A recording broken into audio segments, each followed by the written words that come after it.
Hey everybody, welcome back. My name is Abby. I'm with Fitness is Medicine, and today is all about the plank. So I want to break down the plank, go over the muscles that are using, how to do it properly, how to do it with pain-free but still effectively.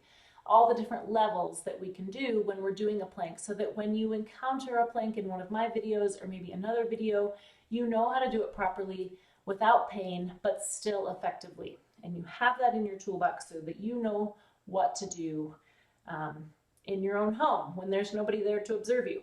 Okay, so to start off, I usually try to give a few variations on levels.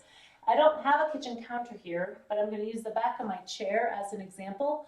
Using your kitchen counter is a great way to level up or level down different exercises like the push-up. When you do a plank at an elevated surface, such as a kitchen counter or the back of a chair, I can use the back of a chair here because it's not going to slide anywhere on my carpet, or I could push it up against a wall so that I know it's going to stay in place. So push-ups or plank in this scenario, the closer your feet are to the counter, the easier it is. So you can step your feet back. Now, I am in this good solid position. You can envision that if I was on the floor, I would be in this exact same position. So my shoulders, the weight is going down through my hands. My shoulders are down away from my ears. I can spread my feet apart a little bit to give myself a little more balance, a little more stability, or I can keep my feet closer.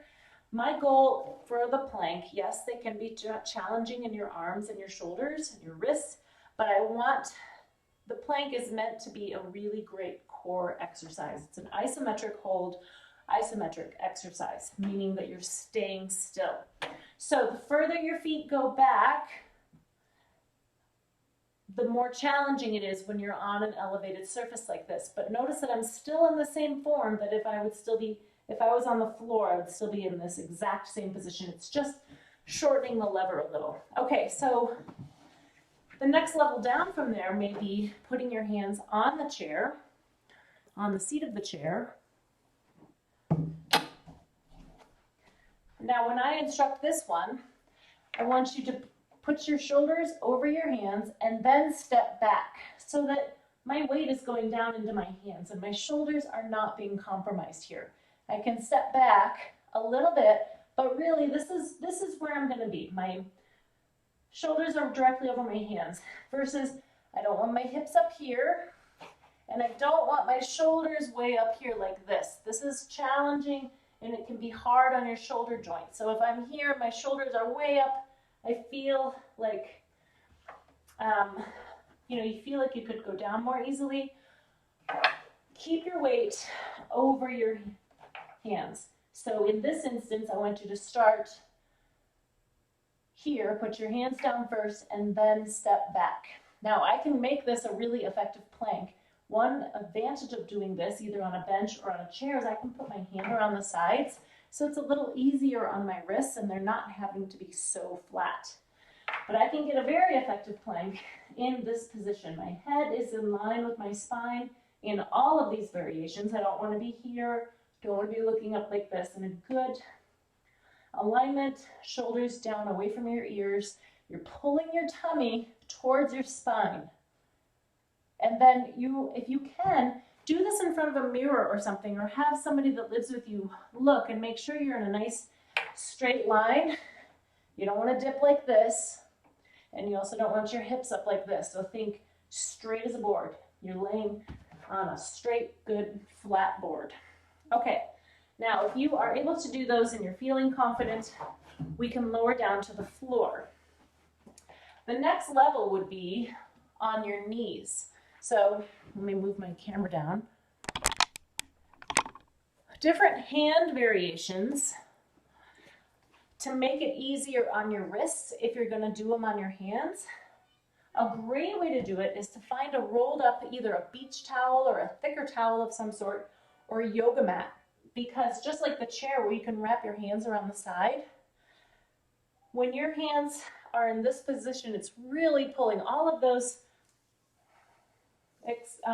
flexors here are really being stretched, which can be part of wrist pain in these positions.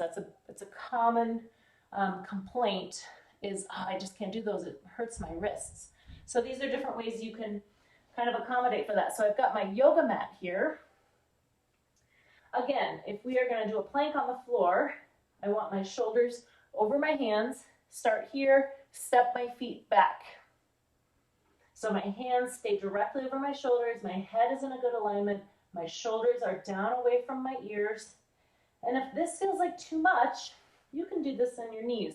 Same position. I've got a nice straight line here. I'm not sagging into my hips. My hips aren't back here. I want a nice flat surface from the top of my head down through my heels. Pulling your tummy towards your spine. Breathing. Now my hands are pretty comfortable here because they're not, you know, here. This can be really uncomfortable for people. So if you don't have a yoga mat or a beach towel or a big bath towel that you want to use, another thing you can do is use a set of dumbbells. The advantage for me in using dumbbells, and you can also put hand towels around the dumbbells if that helps, so that your hands aren't hurting on the handles of the dumbbells. But you can wrap your hands around, keeping your wrists straight. So this can be really helpful. Now again, I've got my shoulders directly over my hands. I can do this from my knees, the same posture, the same form, it's just shortening the lever. Now I can keep my wrists straight here, which is really beneficial, especially if somebody has had wrist surgery or had broken wrists, different things like that. The other benefit to using dumbbells is you can change the positioning. So here's straight out, but you can change it. So it's a little more contoured to, you know, your natural grip, your natural motion of your arms. I like to have them turned just a little bit like that if I do use dumbbells, just because it just feels a little more comfortable. When I do push-ups and things, I have my hands straight, but when I do it with dumbbells, I feel like it feels good to have them turned that way because it's just a little more natural for your grip. All right, good. So all of those grips aside, you can use anything. I also have these wedges in my gym that are really great for wrists, but most people don't have stuff like that laying around. But a yoga mat, a beach towel, a set of dumbbells, that works really well to accommodate and try to work with that, you know, that wrist positioning that a lot of people complain about. Okay, now some variations in the plank. So we've talked about on your hands, on your toes, and I talked about this with the chair, but you can spread your feet apart when you're doing a plank. That gives you a wider base of support, a little bit more stability, especially if you're just pulling up into your toes and you really want to try it. The other thing you can do is if you're trying to hold a plank and you're getting tired, work on 10 seconds, then rest for 10 seconds.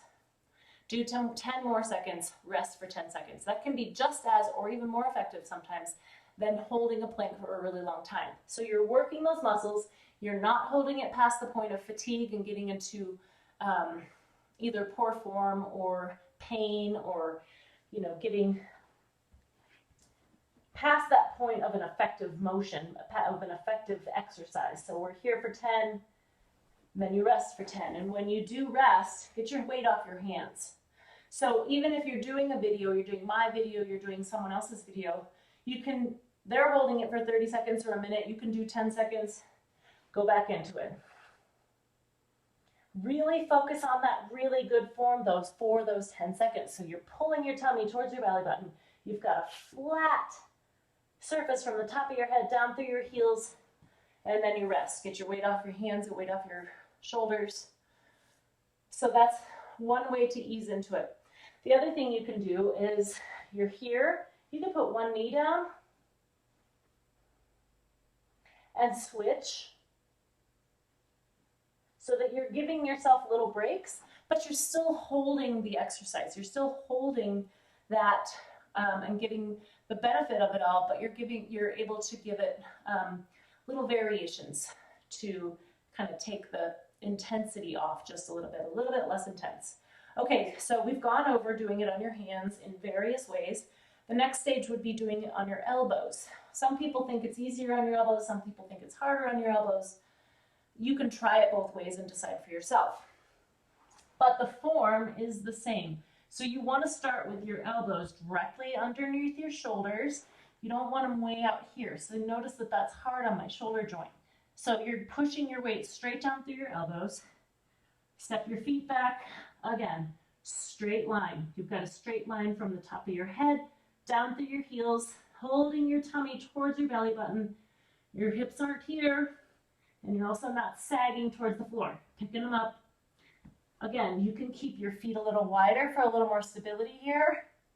And again, hold it for 10 seconds, come on out.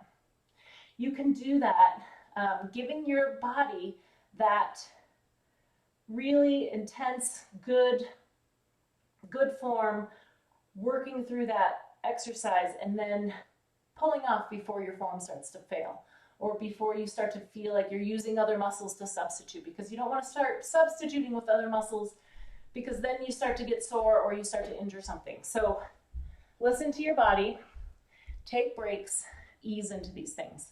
So the next thing would be, if you're holding a plank and you want to make it more interesting, you want to make it a little harder maybe. So you're here, we can do tiny little marches. You can do this on your elbows too. You can do tiny little marches.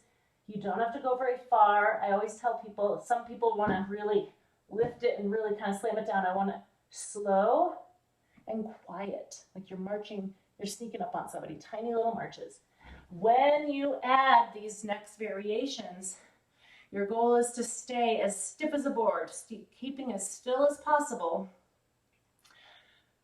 really making that core work. You're not using momentum or rocking, you don't want to kind of go back and forth like this. Everything stays still, holding that plank as still as possible while you do those marches. Okay, one more we'll add. There's a million different things we can do, but I just want to kind of touch on these for today so that when you're doing your planks going forward, you've got these variations and these different ways to do it in your toolbox so that you can do them properly, safely, and effectively. One more, if you want to try to make your, try a little bit extra, try a little variation, maybe make the plank a little more interesting. So we're here. You can pick one hand up. Now, notice that my feet are a little wider.